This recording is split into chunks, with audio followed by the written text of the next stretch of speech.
માની મમતાની લાજ. બા તમને કેટલી વખત કીધું પણ તમે તો સમજતા જ નથી. મારા મિત્રની હાજરીમાં પણ ઠો કર્યા કરો છો. ઉધરસ આવે તો બીજા રૂમમાં જતા શું જોર પડે છે? મારું ખરાબ લાગે એ તમને ગમે છે? મેં પણ મમ્મીને કેટલી વખત ટોક્યા હશે, પણ એમને શિખામણની કોઈ અસર થતી જ નથી. ઉમેશ અને ઉર્મી બંનેએ એકી સાથે મારા પર પ્રહાર શરૂ કર્યા. મને કોઈ શોખ નથી થતો કે તમારા મિત્રની હાજરીમાં ઉધરસ ખાઉં. ઉધરસ મટતી નથી. ઘરગથ્થુ કેટલા ઉપાય કર્યા, છતાં પણ ઉધરસ ઓછી થતી નથી. ડૉક્ટર પાસે મને લઈ જવા તમારી પાસે સમય અને પૈસા બંને નથી.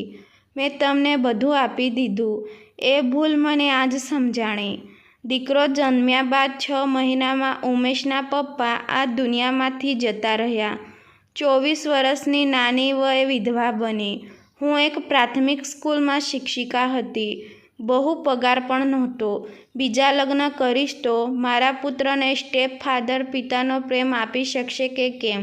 એ પ્રશ્નમાં મેં નક્કી કર્યું કે હું ઉમેશની મા અને પિતા બની બંનેનો પ્રેમ આપીશ. ઉમેશના સારા ભાવિ માટે મારા ત્યાગની જરૂર છે. સર્વિસ સાથોસાથ ટ્યુશન કરી મારા એકના એક સંતાન માટે ભગીરથ કાર્ય સાથે અનેક વિટબના મુશ્કેલીઓનો સામનો કરી ઉમેશને કેમિકલ એન્જિનિયર બનાવ્યો. તેની પસંદગીની છોકરી ઉર્મી સાથે લગ્ન કરાવ્યા. લગ્ન બાદ એ જ પુત્ર એકાએક બદલાઈ ગયો. શું મેં આપેલા સંસ્કારો, શિક્ષણ અને સારી તાલીમ એકાએક બાષ્પીભવન કેમ થઈ ગયા? આ નવા યુગની હવામાં એવી તો શું તાકાત છે કે મેં આપેલ પ્રેમના વૃક્ષને ઉખેડી ફંગોળી દીધું? આવા વિચારો અવારનવાર મારા મનમાં આવી જતા હશે, ચાલ્યા કરે. મનને મનાવી લેતી. 58 વર્ષે નિવૃત્ત થઈ. નિવૃત્તિ એટલે જિંદગીભર કરેલા પરિશ્રમને વિશ્રામ. યુવાનીમાં વાવેલા બીજમાંથી થયેલ વૃક્ષની છાયા તળે શીતળતા. પણ મને ના તો વિશ્રામ, ના તો કોઈ શીતળતા મળી. વહુને મેં દીકરી તરીકે માની, પણ ઉર્મીએ મને કદી મા તરીકે ના સ્વીકારી. ના તો દીકરાએ માની ગોદની લાજ રાખી. મારી પાછલી જિંદગી એક સહરાના રણ જેવી બની ગઈ. કંટાળી ગઈ. ઉષાબેન આ જાહેરાત જોઈ. અમેરિકાથી એક ડૉક્ટર કપલને બેબીસિટર અને ગુજરાતી રસોઈ કરી શકે તેવા બેનની જરૂર છે. મારી બહેનપણી લતાએ કહ્યું, નર્ક જેવી જિંદગી જીવવા કરતાં આ તક તમારા માટે ઘણી સારી છે. પણ લતા, તેના માટે પાસપોર્ટ પણ જોઈએ. તેની તું ચિંતા ન કર. તારા બનેવીને ઘણી લાગવગ છે. વાંધો નહીં આવે. હું અને લતા બંને અમેરિકાથી આવેલ મિસ્ટર અને મિસિસ વ્યાસને મળ્યા. બધું સેટ થઈ ગયું. બંને ડૉક્ટર હતા. 5 વર્ષનો બાબો હતો. લતાએ મને ઘણી જ હેલ્પ કરી. 3 જ મહિનામાં મારે અમેરિકા જવાનું થયું. ઉમેશને એકદમ આશ્ચર્ય થયું, પણ શોક નહીં. પતિ પત્નીએ હાશની લાગણી અનુભવી. ચાલો લપ ગઈ. પારકાને પોતાનાની ખરી વ્યાખ્યા શું?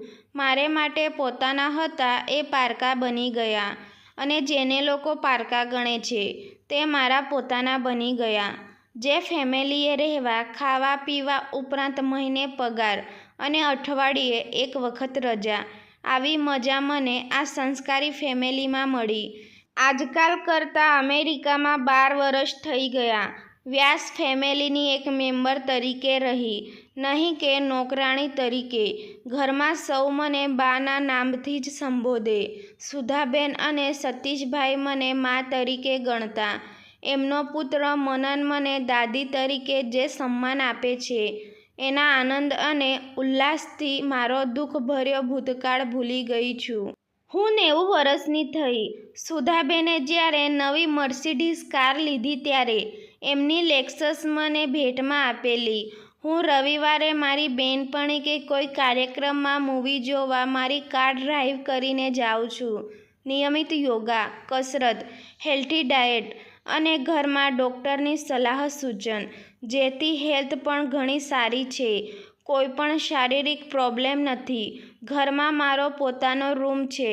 મનનને એક સારી યુનિવર્સિટીમાં એડમિશન પણ મળી ગયું છે. આજ મારો સુખી પરિવાર છે. બા, તમારો પુત્ર ઇન્ડિયાથી આવ્યો છે. સુધાબેને મને પત્ર હાથમાં આપતા કહ્યું. પત્ર ઉમેશનો હતો. બોલ્યો, બા, તમે તો અમેરિકા ગયા પછી કદી અમારી સંભાળ કે અમારા પર ધ્યાન જ નથી આપ્યું. ક્યાંથી આપો? તમે તો અમેરિકામાં ખાઈ પી જલસા કરતા હશો. આવી સ્વર્ગ જેવી જિંદગી જીવતા હોય ત્યાં અમે તમને યાદ ક્યાંથી આવીએ? અમે અત્યારે બહુ જ મુશ્કેલીમાં છીએ. ઉર્મિને બ્રેસ્ટ કેન્સર થયું છે. મારી જોબ છૂટી ગઈ છે. દીકરી ટીના કોલેજમાં આવી છે. ઘર ગીરવે મૂક્યું છે. તમને દયા આવે તો થોડા પૈસાની મદદ કરજો. મોકલીશ ને? અમારા પર દયા આવશે ને? હજુ એ જ ગુસ્સો. બાવળ સુકાઈ જાય પણ એમના કાંટા તો એમના એમ જ રહે. મનમાં તો થઈ ગયું કે ચાલ આ પત્ર ગાર્બેજમાં નાખી દઉં. ઉમેશના પત્રમાં કોઈ પસ્તાવો કે કોઈ મદદ માટે વિનંતી તો છે જ નહીં. તો હું શા માટે મદદ કરું? એને મારી કશી દયા આવી હતી? પણ અંતે હૃદયમાં બેઠેલી મમતા બોલી ઉઠી. માની મમતા કદી પણ સંતાનો માટે ઓછી થઈ નથી, થવાની નથી. કોઈ પણ પરિસ્થિતિમાં એમાં કદી ઓટ આવી નથી, આવવાની નથી. મા માટે કદી પણ પ્રેમના ધોધમાં પૂર્ણવિરામ આવતું જ નથી. તેનો પ્રેમ સદૈવ અવિરત છે. આ જગતમાં અવિરત જ રહેશે. મારામાં ઘડીભર આવેલ નેગેટિવ વિચારો અદૃશ્ય થઈ ગયા. દીકરાને પત્ર લખ્યો. મારા વહાલા દીકરા ઉમેશ, તારી કપરી પરિસ્થિતિને લીધે મારા પર ઠાલવે ઉંબરો વાંચી તારા પ્રત્યે મને કોઈ દ્વેષ કે ગુસ્સો નહીં, પણ લાગણી અને પ્રેમ ઉદ્ભવ્યો છે. દયા ઉદ્ભવી છે. એક માનવતા ઉભરી આવી છે. તારી કપરી પરિસ્થિતિમાં મા પ્રત્યે જે શબ્દોનો ઉપયોગ કરવો જોઈએ તે તું ના કરી શક્યો. એ જ તારી મજબૂરી છે. એક માનવતા ખાતર મારી બચતમાંથી હું તને 2 લાખ રૂપિયાનો ચેક આ સાથે રવાના કરું છું. તેમાંથી તારી બીમાર પત્નીનો ઈલાજ, બાકીના પૈસામાંથી ઘર ગુજરાન ચલાવજે. ઈશ્વર પાસે હું એટલી જ પ્રાર્થના કરું છું કે તને સદ્બુદ્ધિ સાથે પરિસ્થિતિ સામે સામનો કરવાની હિંમત બક્ષે.